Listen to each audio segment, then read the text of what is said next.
শুধু ছেলে নয়, ছেলে মেয়ে উভয়ের ক্ষেত্রে আপনাদেরকে একটা নাসিহা করে যাই যে আপনারা যদি মনে করেন দিনদার মেয়ে পাত্রী হিসেবে নেবেন, আপনারা যদি মনে করেন দিনদার ছেলে পাত্র হিসেবে নেবেন, তাহলে আপনাদের জন্য নাসিহা হচ্ছে মাদ্রাসার ছাত্রী হিসেবে, বোরখা হিসেবে, পর্দা হিসেবে কখনোই দিনদার বাছাই করবেন না।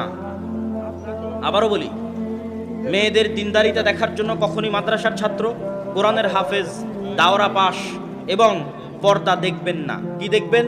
মেয়েদের দিনদারিতা দেখার জন্য মেয়ের মাকে দেখবেন, মেয়ের খালাকে দেখবেন, মেয়ের ফুফুকে দেখবেন।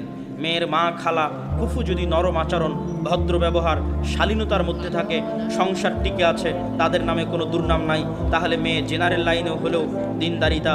আর যদি মেয়ের মা, খালা, ফুফু তাদের মধ্যে অশালীন আচরণ লক্ষ্য করা যায়, বেহায়াপনা, বেলিল্লাপনা লক্ষ্য করা যায়, তাহলে মেয়ে মহিলা মাদ্রাসায় পড়লেও, কোরআনের হাফেজ হলেও, তাহলে সেটা আপনার জন্য সৎ এবং দিনদার পাত্রী হিসেবে নাও হতে পারে।